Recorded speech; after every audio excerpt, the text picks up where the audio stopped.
Hey there, cats and kitties. This is SXE Blues, and what I'm bringing for you today is a sort of thoughts slash reaction slash review of Episode 1 of Doctor Who Series 6, The Impossible Astronaut. I want to first and foremost say I now believe I know what the entire series is going to hinge on, and that is in the opening moments of the episode when Amy and Rory are poring over the Doctor's mischievous antics throughout history. In the background on their TV is my all-time favorite Laurel and Hardy film, Flying Deuces, and of course the Doctor comes in adorning a fez atop his head, as both Laurel and Hardy are in the film. But this immediately struck me as a standout coincidence that of all things, my favorite Laurel and Hardy film appears in Doctor Who, and so absolutely, I say without question, the comedic duo of Laurel and Hardy will play the most pivotal role in the entire Series 6. But no, all kidding aside, the episode was really awesome, thanks to the cat who put it up on YouTube, otherwise I would have missed it. But in the beginning of this episode, we have River, Song, Amy, and Rory all receive TARDIS blue envelopes that are telling them to be in America at a certain place, day and time, so to speak. And so they all show up and they meet the Doctor. And, there's some comments made about the Doctor's, so much older than the last time they saw him. And as they're sort of picnicking down by a lake, all of a sudden this astronaut seems to appear as if from out of the water.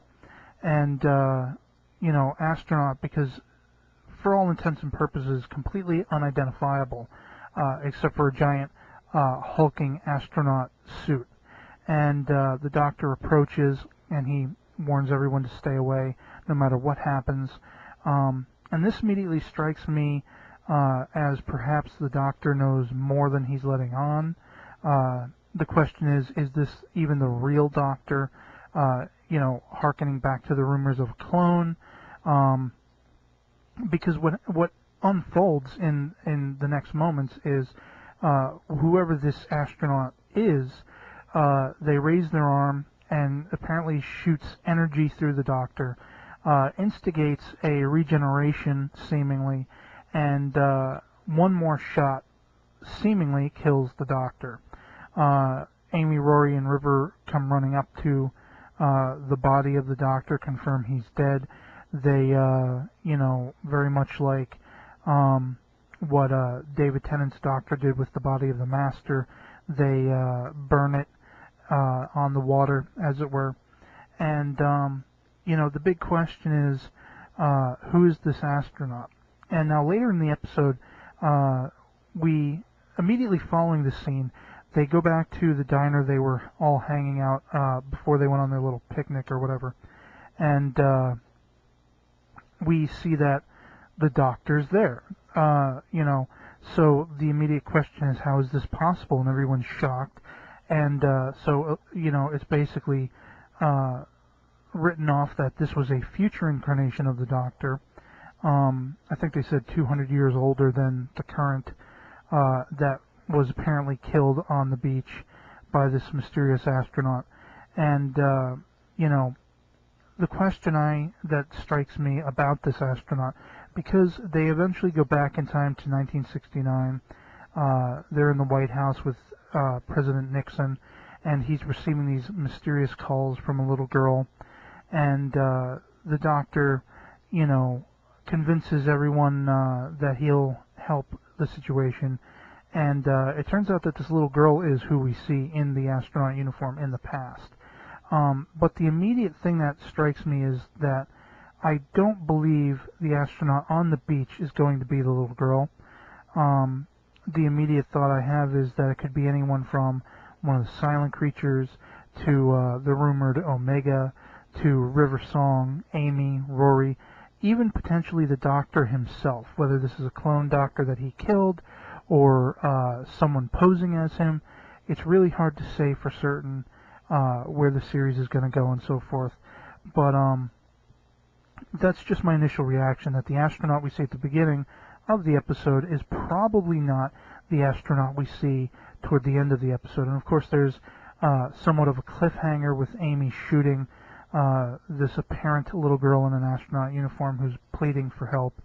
The intriguing thing is to do with the silence creatures.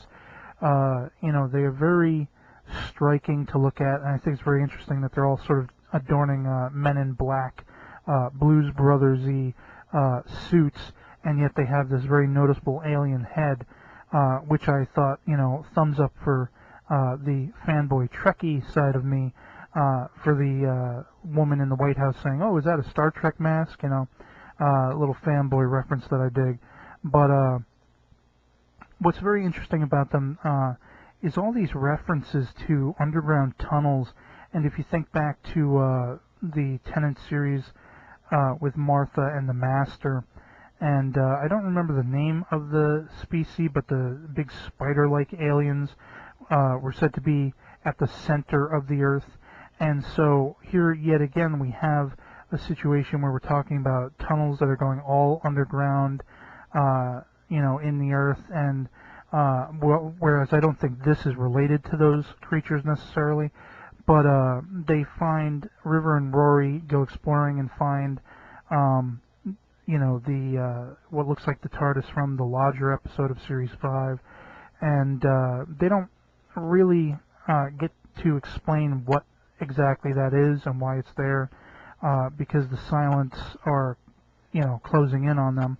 And these creatures are very interesting, sort of a modification, if you will, on the Weeping Angels, in that the Weeping Angels, if you look at them, they can't move, and later they evolve to the point where if you think about them, they can enter your mind or something to that effect.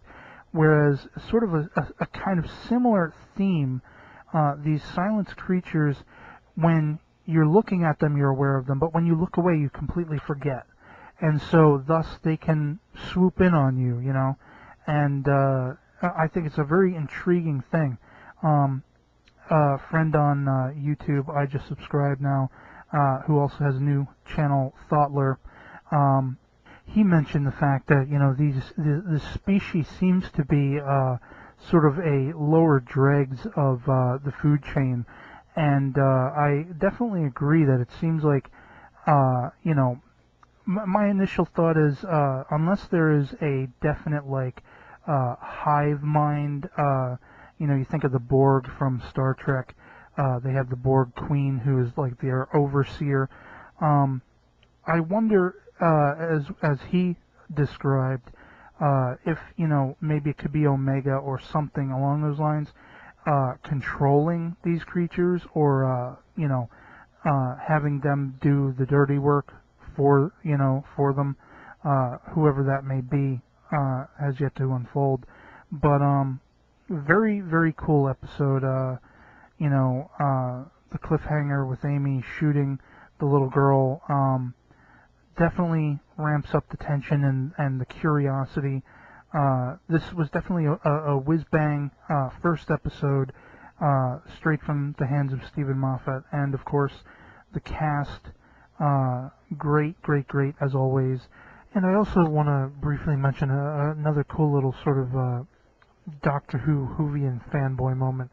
When they go to the White House with Nixon, and the Doctor makes the TARDIS invisible, cloaked, so to speak. I don't know if this has happened throughout the history of Doctor Who before, except to say the one time I know that it happened, I believe, was in the Patrick Troughton era serial, The Invasion, I think.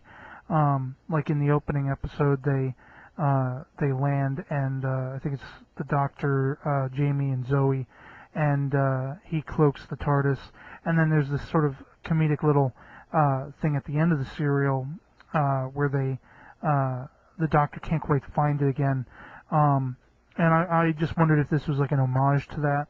I just thought it was a quirky, funny, very, very brief reference, but something I definitely noticed. And all in all, this was a great episode. It was, it's going to be a pleasure to see where the series goes from here.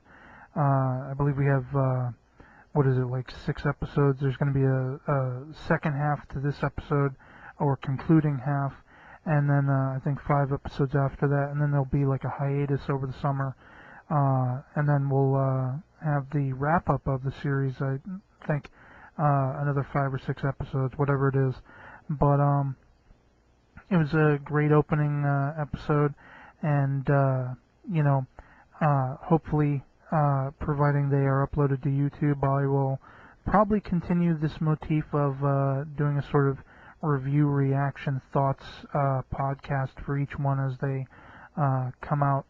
And if you dig it, please subscribe, hit the like button, and or favorite. I appreciate all the comments I receive when I do, and if you have thoughts of your own you'd like to express, or even suggestions of things I might be able to talk about in the future, if it's something I feel like I could have something notable to talk about, otherwise I'll just, reply in a comment about whatever topic you might mention. But if it's something I feel like I'm familiar with enough that I have something notable to say, I'll take suggestions for, future video topics and stuff. And I appreciate any feedback that I get. So for now, this will be SXE Blues signing off, and hope you have a great weekend. Peace.